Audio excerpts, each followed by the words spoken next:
Sairam and welcome, Akka. Sairam Bhavadharini, very happy to be here. Loving Sairams. Thank you for coming today. We're going to start this whole topic with a very light question of what is your favorite memory with Swami? Oh, it's so hard to choose, but the one that comes to my mind is my first interaction with Swami as a Sai student, where he proved to me that he knows everything. He knows my thoughts. He knows what I'm thinking. He just knows everything. And this was during the summer course of 1992.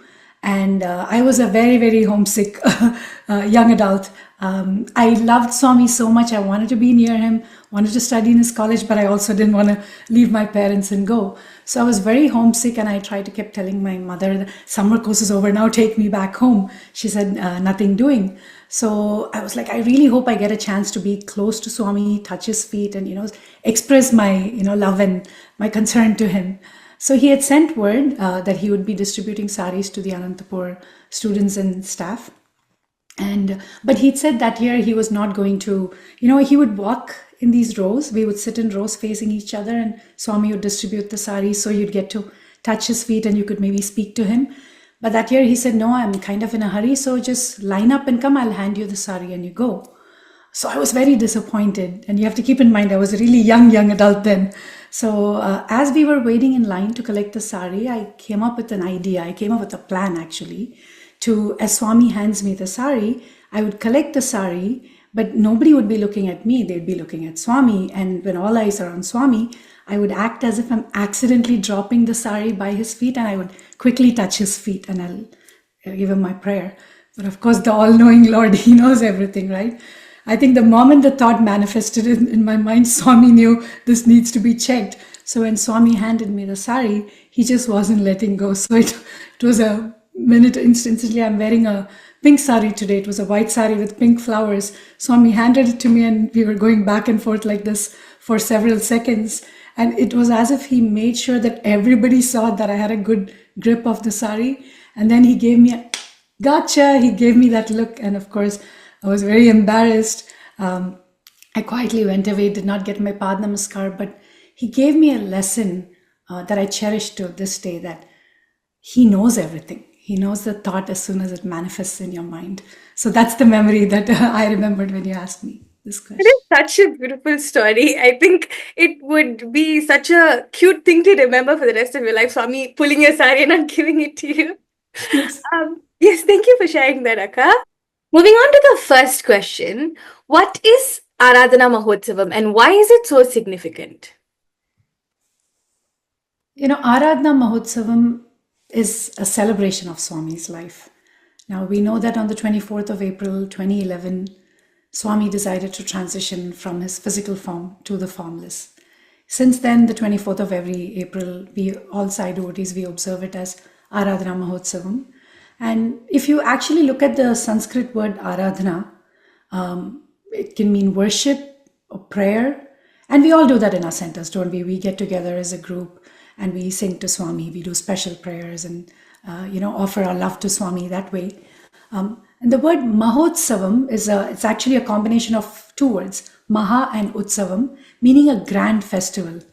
So Aradhana Mahotsavam, the literal translation for that is, grand festival of worship, because it's a day that we are celebrating Swami's life, and that's why it's a grand celebration. I feel it's no coincidence that Swami chose Easter Sunday to make this transition from the form to the formless. And we all know that Easter is it marks the resurrection of Christ. I think Swami was trying to tell us that he wants us to go beyond the form. And, when we think of Swami, you just imagine this big crown of thick black hair and his dark orange robe. And then his beautiful form is something that those of us who've had a chance to interact with him, see his darshans, it's something we are still very attached to. And I think it's Swami saying, move beyond the form. It's okay to have that attachment, but move beyond that. And as we are doing this podcast, I'm sitting here in my altar room. I know Swami's in his chair listening to the podcast, but he's also standing with me, standing beside me with his hand on my shoulder, watching over me. And he's also sitting with you, Bhavadharini, as you're, asking me these questions. So he is also with every listener who tunes into this podcast. He's with all of us as a living, breathing presence. We can never forget that. Also, Aradhana Day, it's a day when we remember. It's a poignant day. We remember Swami, and we also should remember Swami's message and teachings. I think that's what Swami would like us to do. Because, God is formless, and he takes a form willingly, and he decides to come down as an avatar. He incarnates, he comes down as an avatar. It is to show us how to be. It is to show us how to conduct ourselves. Swami used to say, my life is my message. And in the later years, I feel like he raised the bar for all of us, and he said, your life is my message. So that is Swami's expectation. And in his many discourses, we've heard Swami say numerous times, he would quote from Adi Shankara's work, and he would say, Jantunam Narajanma Durlabham. This human birth is so rare. It is so very rare. But I think for all of us Sai devotees, I think it's even more special because we have an opportunity to know the avatar, right? And we are contemporaries of the avatar, but we know that he took a human form when we were around.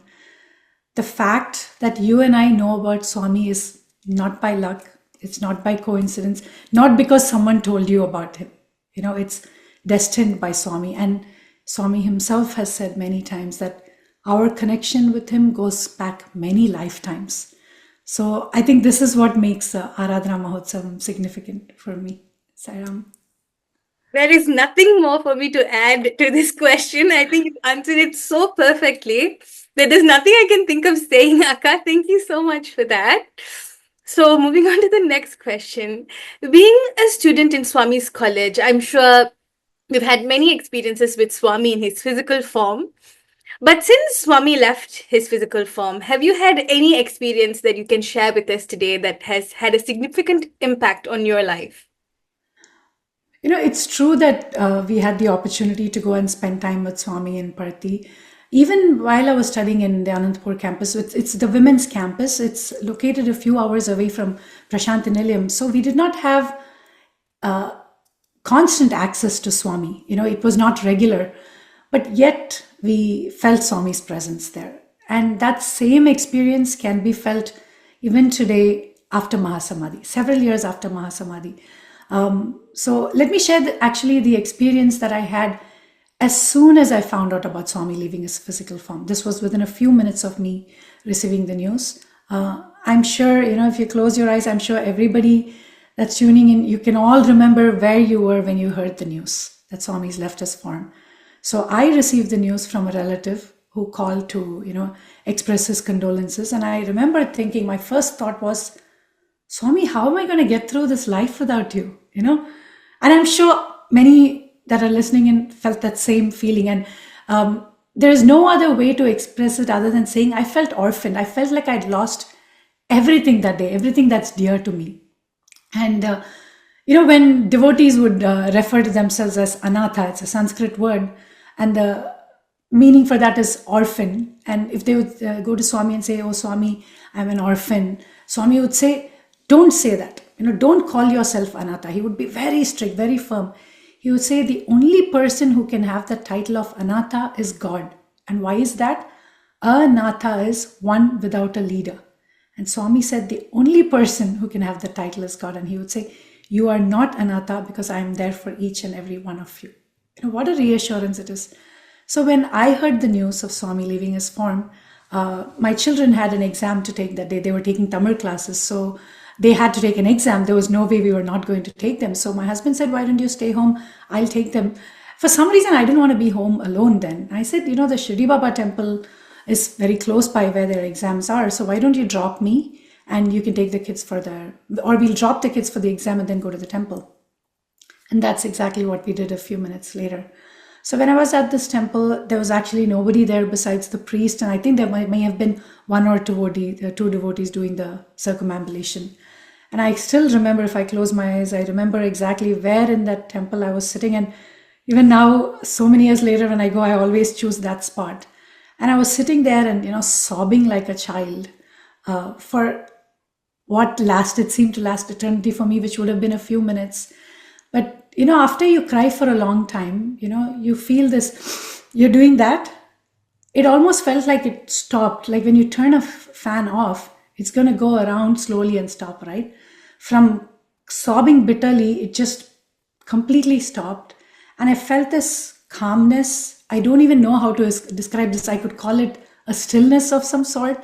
I felt that my mind was calm, it was still. And that is when I could feel Swami's presence. It was so palpable, it was so strong. I could feel the brush of his robe on my lap. I could feel the brush of his robe, and I heard his voice so clearly. He was consoling me like a mother. Swami says, I have the love of 1,000 mothers. He's saying, why are you crying? Don't cry. And then he reassures me. He says, I have not gone anywhere, as if he knows exactly what I'm thinking. Of course he does. He says, I have not gone anywhere. I'm always with you. That was such a moving experience for me. And I felt like he suddenly gave me this energy and the strength to deal with that. And Swami says, right, if you need me, you deserve me. You don't need any other qualification. If you need me, I'm there for you. I needed him at that moment, and he gave me that experience. He allowed me to feel his presence. He's with us all the time, but he allows us to feel his presence. And I think what that experience taught me is that I cannot and should not limit Swami to his physical form. Because Swami is not to be seen or heard, right? He's something we experience from within. So this is a memory that comes to mind. So, Thank you, Akka. I think Swami, as you said, is always with us. We just need to remind ourselves as he reminds us all the time. And I think as fast as the world moves today, sometimes we just forget to sit and think that Swami is with us, Swami stands with us, Swami works with us. And I think that's something, when you remind yourself of it, I think the whole world goes slow for a second. As fast as the world moves, the second you think Swami is walking with me, the whole world just slows down for 1 second. yes. And it's to make us feel, give that strength to say, no, you got this. I'm with you. That's why he's giving us these experiences. Exactly. Thank you, Akka. Moving on to the third question. Many devotees connect to Swami through bhajans, devotional singing, or prayer. How do you incorporate this in your spiritual practice? So I'll address this in two parts. I'll talk about devotional singing, which is very dear to me, and then I'll talk about prayer as in what I think of as chants, as a conversation with God, and then I'll try to address it that way. I grew up with Sai bhajans, and I really, really love bhajans. I still have vivid memories as a child, as a young adult, going to my grandparents' home, and on Saturday evenings, we would go, all the grandchildren, we would go there, and there'd be bhajans, and of course followed by wonderful dinner cooked by my grandmother. So in the beginning, I think I enjoyed the tune, the melody, the beat. Oh, this is so beautiful, this sounds like this raga. Oh, this sounds like this song I've heard. There was that interest. But I think as I grew older, I started learning the words, and I made an effort to understand the meaning. And I feel like that helped me develop a connection to each bhajan and to Swami, of course. For instance, say I'm singing Mujhe Shakti Do Mere Sai Shiva. I'm thinking like, oh, you're going to infuse me with the strength. I can tackle anything in my life, right? I feel that way. Or if I'm singing Prema Sagara Sai Rama, I just close my eyes and I think I'm in darshan and Swami's walking and he's looking at me with his loving eyes. And you just feel this warm embrace. He's giving me this beautiful smile. So to me, what helped me make that connection is understanding the meaning. It helped me develop that connection. On a side note, if we don't make that effort to understand the meaning of what we are singing, we may inadvertently sing the wrong word and wrong lyrics, and the meaning can change entirely. And I'll share an anecdote with you. So several years ago, I was at a Sai center, and the lead singer was singing this bhajan that's very dear to all of us. Swami sung it many, many times. Hari bhajan bina sukha shanti nahi.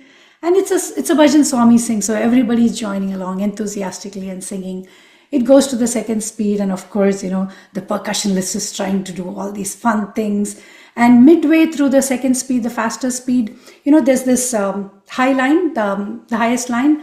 It goes, Bhagavan bina koi apna nahi. So, sometimes we do this as singers. We get a little excited and we're like, I'm going to repeat this an extra time. Doesn't matter if I'm monopolizing the session. I'm going to, repeat this extra. So the lead singer thought, let me add another variation. And she kind of broke it up. She sang, Bhagavan bina koi apna nahi, sai apna nahi, sai apna nahi. Now, if you don't understand Hindi, you'd be like, she's only adding sai, so what, right? But the meaning completely changes. So, Bhagavan bina koi apna nahi means without the Lord, there's no one else who's dear to me. He's the dearest to me. So when she broke that up, she's singing, Sai apna nahi. Sai, you are not my own. So not only is she singing it, everybody in the congregation is singing aloud, Sai, you are not mine, you are not mine. So it's very important to understand what you're singing. And that helps you make that connection too. Your question was in two parts about devotional singing and prayer. Once a devotee was speaking in Swami's divine presence, and in the course of his talk, he said, prayer is God's only weakness. Now, everyone in the hall fell silent, including the speaker himself. Right in front of God, you're saying God has a weakness? That's not done, right? So he wasn't sure quite, how Swami would react. So later in the day, or the following day, he happened to be alone with Swami in his residence. And, Swami was saying softly, weakness. And then Swami looked at him and he said, you have good thoughts. And he felt that it was Swami confirming that, prayer is God's weakness. So what does that automatically mean? That it is our only strength, right? So prayer definitely is, a strength for us. Many, many years ago, I want to say it was in the year 2009. So I had a dream, and in that dream, Swami said to me, he almost, he literally had his finger up like this, said, Vishnu Sahasranamam Parayanam Che. It wasn't like, child, do this. It was, you must do Vishnu Sahasranamam Parayanam. So the way I interpreted it is, read the Vishnu Sahasranamam. Now, for those of you who may not know, Vishnu Sahasranamam is 1008 names of Lord Narayana. So at that time, I was not fluent in this chant. I had heard it growing up. Everybody would play, Vishnu Sahasranamam on tape growing up in Chennai. I've heard when I'm leaving to school, every other house would be playing that, on their tapes. So I had heard it many times, but I had not actually made an effort to learn it. I'd heard it, but not learned it. So the next day, following Swami's direction, I thought I was following Swami's direction. I reached out to a friend in the Sai Center and I said, your parents are visiting. I know you're staunch Vaishnavites, so they must be very fluent. I had a Swami dream where Swami is saying to do Vishnu Sahasranam Parayanam. Would you mind, bringing your parents home so they could chant at the altar? And she said, oh, I'll gladly do that. She brought her parents and the parents are chanting. I too sat with a book and, just mumbled along because I didn't have the confidence. I sang along, then fed them nice bhojan, nice prasad. They ate dinner and they left. And I thought, okay, that is done. I've, followed Swami's command. I've done this. I was happy Swami came in my dream and I was, following his command, or that's what I thought. Many years pass and I visit the Shirdi temple, the same one that I mentioned about in one of the questions earlier. So I went to that same temple and suddenly the lead priest came up to me. This was I like to go there on Thursday mornings. They do Abhishekam, which is the, ceremonic, it's a ceremonial bathing of the statue. It happens early in the morning and there's very few people. Sometimes there's 3 or 4 people and, you really can focus and there's no distraction. So the Abhishekam happens and he comes up to me and he says, Beta, and he comes up to me in Hindi and he says, Beta, Vishnu Sahasranamam bolo. He says, child, recite the Vishnu Sahasranamam. And kya Tamil, Telugu, he's saying, what language do you speak? I gave him this blank look because I wasn't expecting this. He said Tamil, Telugu. He asked what language. I said Tamil. And then he brings me like all these books and I picked the Tamil book. You don't say no. Right in the altar, someone's asking you something to offer to God. You don't want to say no. So I took the book and here I am trying to read it. I struggle. I stumble through the words, but I did finish reciting it. Now, typically, what I've seen happen in all these years I've been here in Atlanta, and I've been here more than 15 years, they play a tape. They play a tape of the Vishnu Sahasranamam while they are doing the altar decorations and dressing Baba, putting the jewelry on him. That was the first and the only time I've seen this happen, where somebody was asked to sing it live. I don't know if the recorder system, something was up with it. That was the only time this happened. And as soon as I finished chanting, I was thinking, oh my God, I remembered Swami's words. He said, Vishnu Sahasranamam Parayanam Che. It wasn't meant to be okay, chant one time and say you're done with it. You weren't checking a box. And then if you actually look at the word Parayanam, it means continuous recitation. You take it up on a certain day, you finish on a certain day, or you say, I'm going to do this regularly, systematically for so long, for so many number of days. What Swami was trying to tell me was to take this on as a sadhana, as a spiritual practice, something to do on a regular basis. So when that realization dawned, it took so many years. And then that's when I decided I'm going to learn to recite it. So I got on YouTube. I played MS Subbalakshmi Amma's recitation of the Vishnu Sahasranamam. Thankfully, you have these features where you can really slow it down. Yeah. I learned it. I slowed it down like 0.75 or something. And then I'm following along. That's how I learned. In a month, I had learned the Vishnu Sahasranamam. And then I realized that every time I chant it, I feel a sense of peace. No matter what bothers me, no matter what challenge I'm going through, physical, stress, anything, I realized that when I chanted, it had a calming effect on me. So even now, when I sit here at the altar, I'm able to understand that that's why Swami told me to do this. Not for him, it was for me. So I feel centered and connected to him. And everybody that's listening, you need to find that connection. For my mother, it's doing a daily Rudrabhishekam to the lingam at home. For someone else, it might be chanting Om Shri Sai Ram or the Gayatri Mantra. Or it could be the O Lord prayer that Swami himself gave, because they understand every word. So this is how I think I use the prayer or devotional singing for that connection with Swami. Yoka, I think, as you said, for me, it takes me about a 2 hour travel from my place to get to the center closest. And every time I'm like, I'm too tired. I don't want to go. It takes 2 hours and it's cold and I don't know how the public transport is going to be. I'm not doing it. But when I make a time and effort to actually go, when I come back so bright, I come back so energized. I feel like I can do anything in the world for the next 2 weeks. So I think when we say connected to Swami, I think it not only helps us get connected to Swami, it helps us be a better version of ourselves. As long as we carry bhajans and prayers, it just makes us so much more better. Thank you for that, Akka. Moving on to the next question. The basis of Swami's teachings are the 5 human values: truth, righteousness, peace, love, and non-violence. I've heard this multiple times growing up. I can say thousands of times I've heard the same 5 values. And how do you think we can apply these in our daily life? You grew up attending Balvikas. I grew up attending SSC. I grew up attending Balvikas in India, but this is something we've heard for all of our childhood and into our youth, right? The human values. I mean, think about it. For the entire year, all the lesson plans are based on these 5 human values. They just tell it to you in different ways. And this is something each one of us strives for. And I think if we are able to practice it, Swami is going to be very pleased with us. Swami would actually say human values are not meant for, in Sanskrit he would say pradarshana. It's not for pradarshana, it's for nidarshana. Meaning it's not for exhibitionism to show everybody, look, I'm doing this, but to be an example, to be someone that follows that. And he would say that this should be reflected in our thoughts, words, and deeds. And Swami has this beautiful way of demystifying and simplifying the greatest Vedanta, the highest philosophy, and he'll dumb it down for us. So it's spirituality 101 for dummies. He really simplifies it for us. And he gives this one example in a discourse, and he says, as you look around this room, and as I look around this room, I see all these light fixtures, and you have these bulbs that are glowing, but it's not enough to just have the bulb, right? You need the wire, you need electricity to pass through these wires.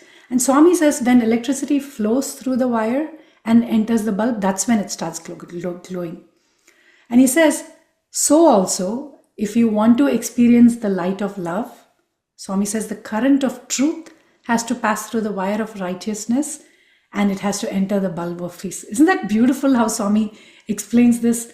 And as we go about our day, throughout the day, whatever actions we do, every thought, every word, if it can revolve around the 5 human values, just imagine how beautiful life would be. For example, is what I'm about to say, is it truthful? Is it dharmic? Is it going to disturb another person? Is it going to disturb me? Is it kind? Is it loving? Is it going to hurt someone? Am I going to hurt someone by saying this? By constantly being aware of what we are doing, we are practicing his values. And Swami would use he would say CIA, constant integrated awareness. To incorporate the values in our daily lives, we have to be aware. Otherwise, we cannot make that change, right? We have to go in, look within, and we have to do these self-audits. I'm in the banking field. Audits is something we are used to constantly. It's something you expect. And sometimes it's a surprise audit that Swami gives you. But you have to do your own self-analysis and introspection. He once told a senior devotee who's passed on now, her name was Rani Ma, and Swami gave her a lot of guidance, for her spiritual growth. And at one point, Swami tells her, sadhana is 3/4 self-inquiry. Can you imagine that? Sadhana is not doing so many hours of japa or dhyana. Swami is saying sadhana is 3/4 self-inquiry. That much importance Swami gives to sadhana. So if we actually ask ourselves, is what I'm about to do going to make Swami happy? And as we go about our day, if we have that, Swami talks about the Trikarana Shuddhi, unity of thought, word and deed, if we are able to practice that, right? And there was once a Sai student who was sitting in the veranda, in the mandir veranda, and Swami's inside the interview room. Swami's just a few feet away, but the door is closed. And he's sitting out there in the veranda, and he's gone through a bad experience. His family's been through a bad experience. So there was an individual well known to the family, and this person had, swindled a large amount of money from the family. So here was this boy, college boy sitting, and in his mind, in his thoughts, he's punching this man who did this, who wronged his family. He does it once and he feels good, and he punches him again. The interview room door opens. Swami makes a beeline to him and he says, "What are you doing? What do you think you're doing?" Right? For Swami, that thought was almost as powerful as the physical action of punching someone. So having the Trikarana Shuddhi, the unity in thought, word and deed. And one last thing comes to mind for this question is, when we are practicing these values, we sometimes try to alter it to suit our needs, but we shouldn't do that. And in Swami's Dharma Vahini, he says, the principles of Dharma will not change to suit your convenience. And he says Dharma is immutable. Dharma persists as Dharma, then, now, and forever, right? And sometimes we will call it a white lie, or sometimes we'll bend the truth just so we can justify our actions. They may not be dharmic, but we'll bend the truth to justify our actions. And I think a lot of us do this on a daily basis. You may be, for example, the speed limit on my way to work, the speed limit in a certain segment is 50 miles an hour. But sometimes you may go 60 and you'll go, "Oh, it's okay, I was headed to Seva." Or you'll say, "Oh, there's no cops on this road at this time of the day." But constant integrated awareness is knowing that Swami is always watching, not as a policeman, but as your constant companion, as your eternal companion. Saram. Thank you, Akka. As I asked you this question, something just clicked in me of what happened when I went to Parthi with a group of young adults from Malaysia. So we were there for, I think, about 2 weeks, and we didn't get to go to all the darshans, but there was this very particular day. It was, I think, the day before we left. So I was really, really excited to go to the darshan because it was like one of the last opportunities. And I was so excited, and we were going to the Anantapur campus that day. So we went there, had an amazing time, and then on our way back, we were getting really late because we left ashram late to go to Anantapur, and we left Anantapur late. And it was almost as we are not going to make it for darshan. and everybody had accepted the fact that we were not going to make it to the darshan.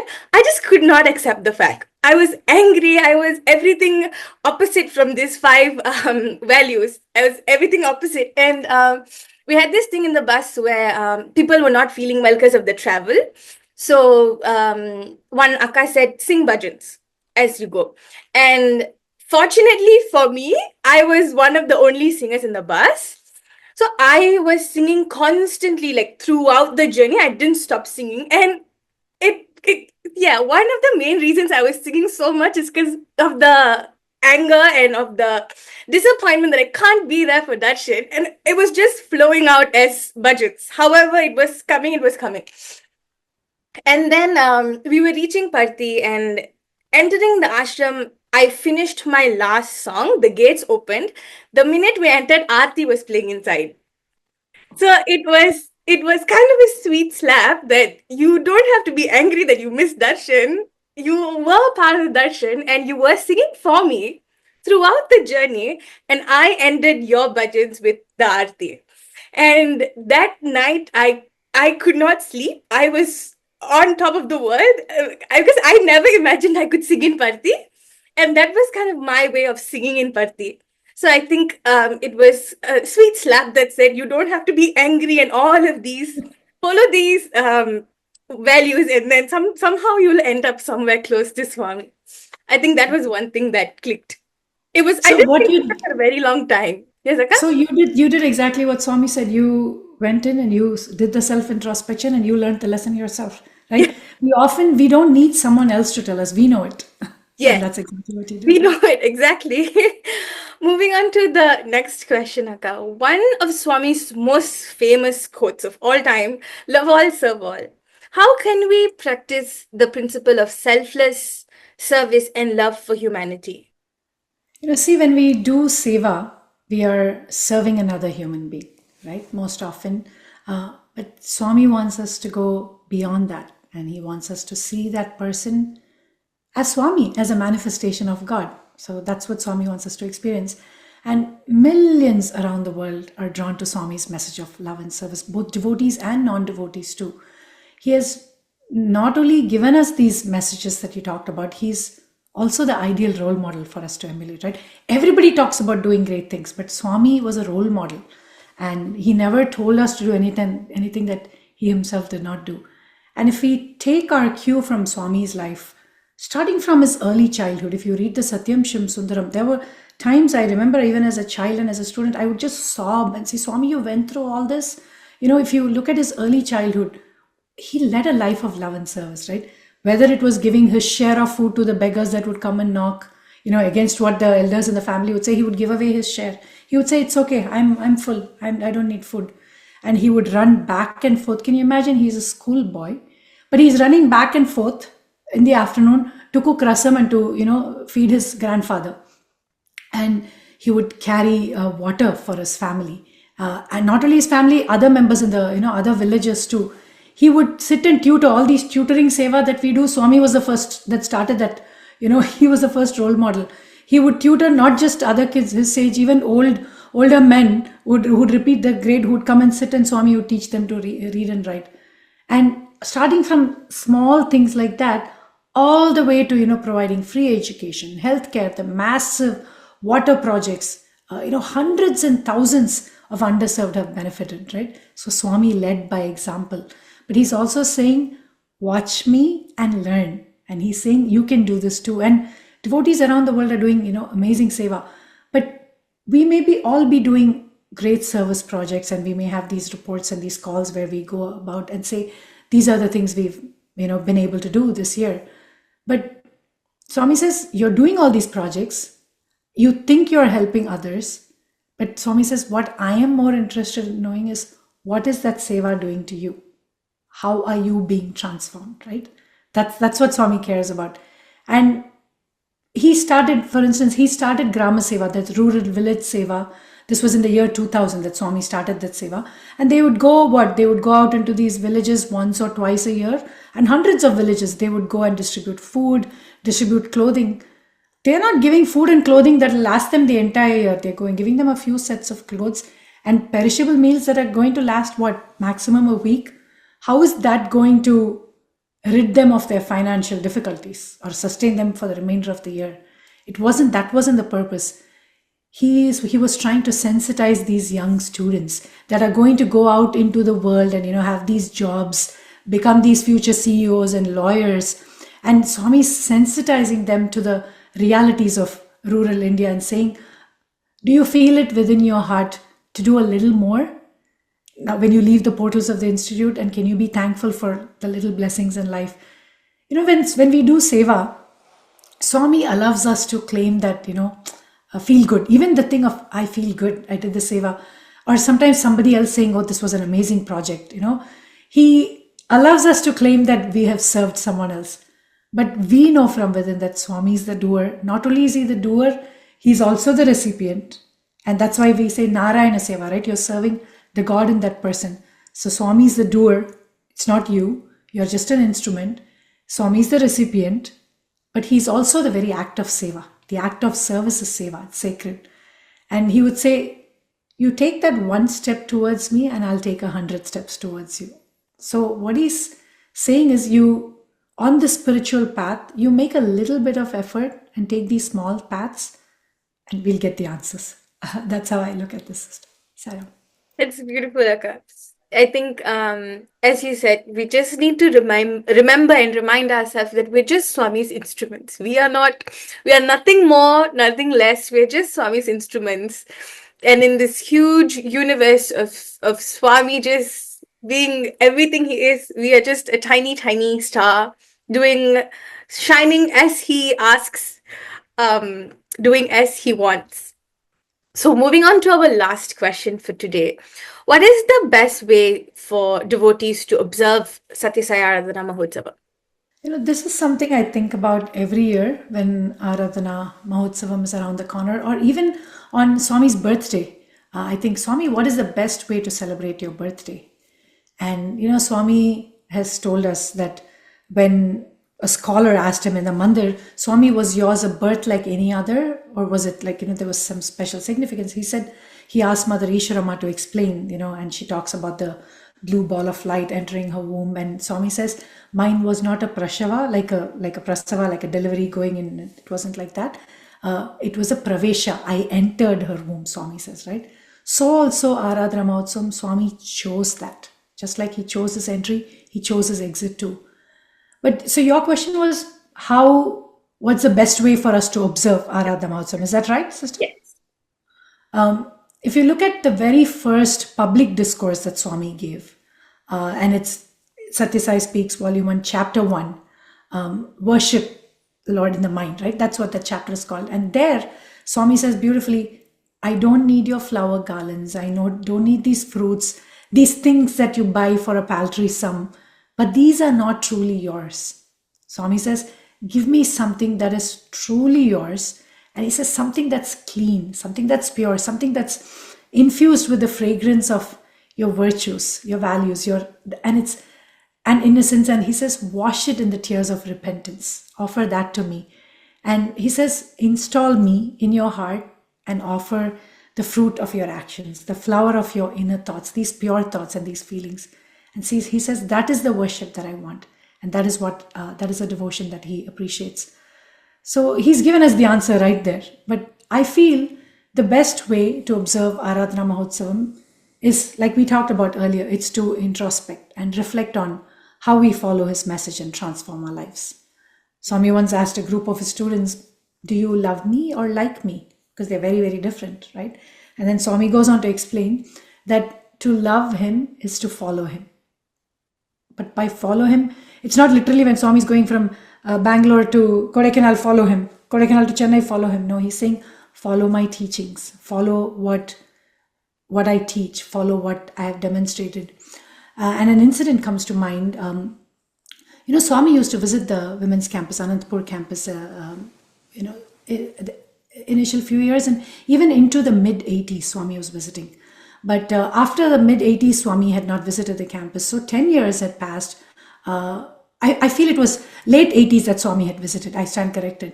So towards the late 90s, the teachers got together and they discussed and they said, it's almost been 10 years and Swami hasn't visited our campus.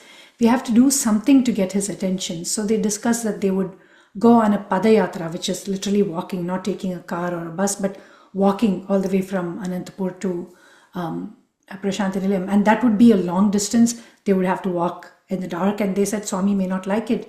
So they cut short a little bit and they just chose a village nearby. From there they walked. It was still quite a considerable distance. They walked to Swami, and they were given special seating. So when Swami came out, one of the teachers tried to get Swami's attention and said, Swami, we walked and came to see you. In Telugu, she said, Swami, మేము నడుచుకొని రావచ్చాం Swami. నడుచుకొని వచ్చాం Swami. Swami, we walked and came to you on this padayatra. And Swami very lovingly, he doesn't chide, he very lovingly says, Bangaru, నడుచుకొని రావక్కర్లేదు బంగారు, స్వామి బాటలో నడిస్తే చాలు. He says, my Telugu is not very strong, but what he was trying to say was, you don't have to physically walk and come to me on a pilgrimage or go to a special site, a temple, no matter what it is, that walk in the path I have shown you. And that is what will make Swami happy. And earlier we talked about how Swami is beyond the form. We've established that, and Swami himself has said that he's not this body or the mind or the intellect. Swami, he's everything to us.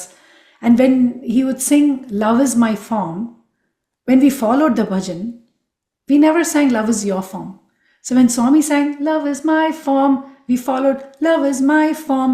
And there lies the cue. And he's saying, make love your form. I know it's prema is my swarupa, but make love your form also. And that would be a befitting tribute to Swami. That would be a good way to observe Aradhana Mahotsavam.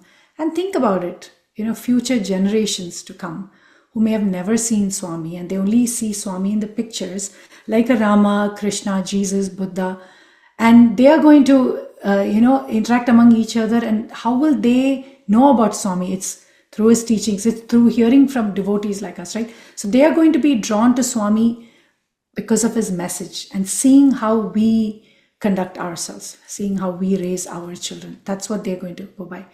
And Swami would often say, Neenta, Venta, he would beautifully say that. Only Swami can say it like that. Neentane, Ventane, Jantane, Kantane, Eppudu untanu. I'm always with you, around you, above you, below you, beside you. I'm always in you, right? So he wants us to live with that faith that he's always with us.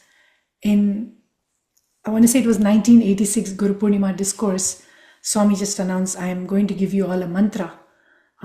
Traditionally, a mantra is given in private. A guru initiates his disciple and whispers it into his ear, or it's done in a private space. Here was Swami in a public discourse, an event like Guru Purnima, saying, I'm going to give you all a mantra. And Swami says, it is not an ashtakshari, panchakshari mantra dedicated to a particular deity. It's a simple 5-letter pronunciation. And Swami says, Devudunnadu. It's a Telugu word. What that means is goddess, simply goddess. He doesn't say it in the past tense, future tense, God was, God will be, God will come, goddess. So Swami is saying, let that be your mantra. Constantly contemplate on that. Keep saying goddess. He is there. When we go through challenges, Swami is there. Pat your back and say, Swami is there. And in that same discourse, he says, keep on reciting it. Think over it. Keep on ruminating on it and act on it also. Goddess, the way we act should be, I know Swami's got my back. Act on it. And he would say, with courage and conviction and strength, go and proclaim it to everyone in the world and feel the bliss, Swami says. So earlier today, it's night for me when we are doing this recording. So earlier today, I tuned into the Easter and Aradhana Mahotsavam celebrations at Sai Prem Nilayam in Riverside, California. And one of the speakers mentioned that his friend had visited Dr. Hislop when Dr. Hislop was on his deathbed. And we all know, Dr. Hislop, such a wonderful spiritual aspirant. And he would ask Swami all these beautiful questions, and the relationship Swami and Hislop had was, something to, admire. So when this devotee asked Swami, asked Hislop, and she said, Dr. Hislop, do you have a message for the Sai centers? And Dr. Hislop said, yes. He said, tell them to never stop thinking of Swami. That should be our prayer, this Aradhana Mahotsavam. That we should never stop thinking about him. And only Swami can help us with that, right? It's only Swami we can go to for everything, including this The Swami helped me always think of you. Sairam, sister. Thank you, Akka. I think I just remembered something with what you said. What way to celebrate Prema Swarupa than to just love? So I think we can end our conversation today here. It was a really, really it's insightful and really lovely to listen to you. And to all that you brought today, I think all our listeners would be in tears by the end of this.